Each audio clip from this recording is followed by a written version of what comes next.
Hello, welcome to the next video of my MSI 2022 preview. We're covering Group C. I have the three teams here, a player to watch, and what I think the group will end up looking like when we're all said and done.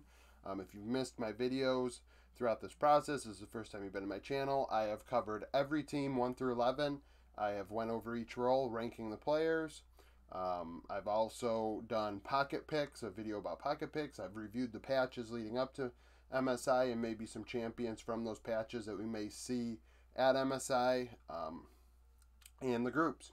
So tomorrow I intend on doing my MSI predictions, which will include who I think is going to win, as well as my news and notes video. So stay tuned for those. If you want to subscribe to the channel, I do daily League of Legends content. I have changed the direction in which I'm filming this, hoping my window can give me some natural light. Maybe the lighting will be better. Somebody suggested using more natural light in my videos, and maybe that'll help the lighting. I don't know if it looks any better or not, to be honest with you.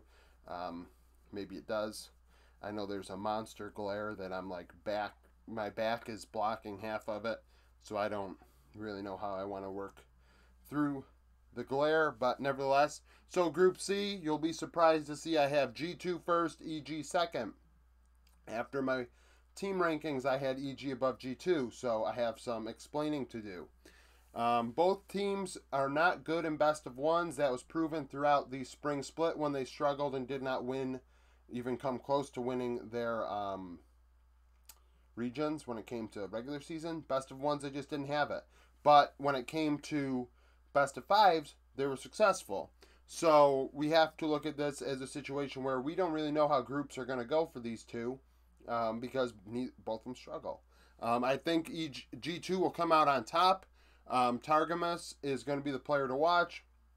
Danny for EG, so these are kind of tied in together. Targamas has to prevent Danny from taking over the game, and Danny has to overcome Targamas. I don't think Flacket is all that good. I don't think Vulcan is all that good. I think it's between Targamas and Danny and Bot. When we look at mid lane, Jojo Pune has to be able to not lose lane against Caps. That's going to be a situation where I think that, G2 is going to take advantage of EG.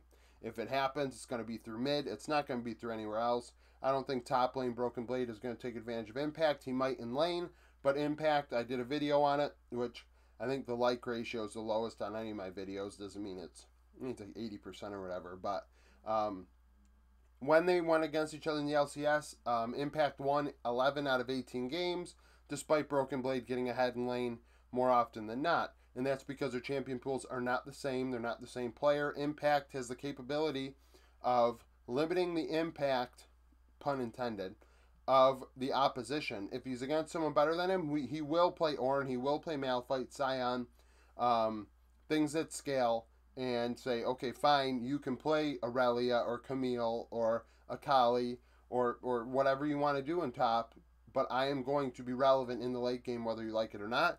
And that's why I think BB is going to have, not as much of an impact on this group as people probably hope for, wish for. I mean, they don't really look at the stats, and even then, you can say BB got better this year, and his Ornn was pretty good in the playoffs, and that's nice to see. If he's willing to continue that, then maybe we have something to talk about. But if he's picking Aurelia and things like that in the top lane, then it's totally different, and that point's moot.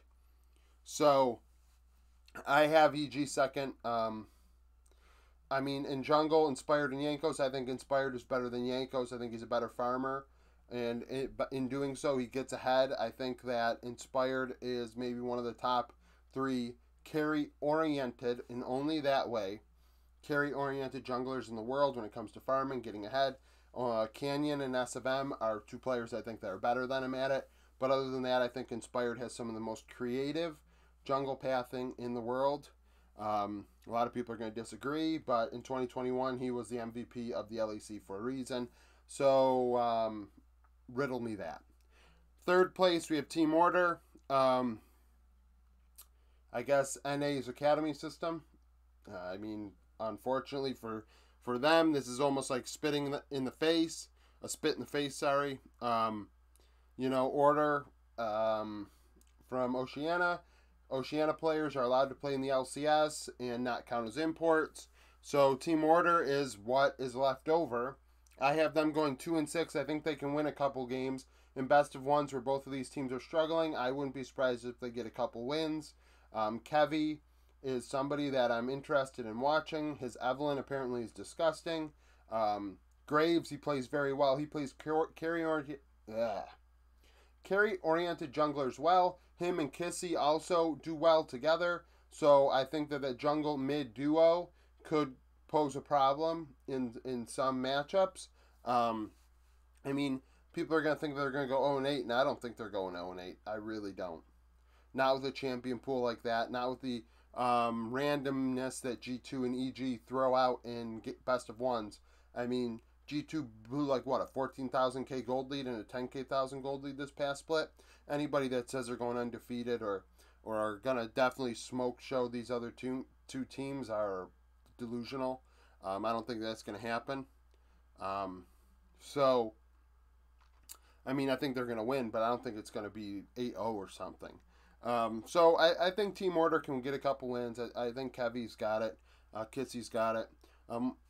I'd rather see what G2 and EG can do when it comes to, I mean, Rumble stage. They're not going to be playing best of, but, I mean, we'll see how they do when they get to play teams again a second time, third time, fourth time in the case of EG. In case of G2. I mean, the MSI really, what is it? Groups is not a real good situation for either team. I don't think either team are set up to succeed in this way. They haven't, well, not necessarily set up to succeed this way, but just haven't succeeded this way. I really do believe that G2 are going to take this group. EG is going to finish second, and Order is going to finish third. So, thank you for watching this video. If you like the video, like it. Subscribe to the channel for daily League of Legends content, like I said earlier. Comment down below. Do you think G2 is going to beat EG? How do you think that they will fare in the Rumble stage against better teams? And do you think that the best of one situation is something that they hopefully have worked? Do you think they've worked it out? Do you think they haven't? This is pretty cut and dry. This was the easy group. It's hard to really imagine Team Order getting out of this group. If they do either G2 or EG completely, there was a catastrophe. There's a catastrophe in game. I don't know how they would possibly lose this. I really can't see it happening. So, thank you for watching this video, and I hope you come back for more content.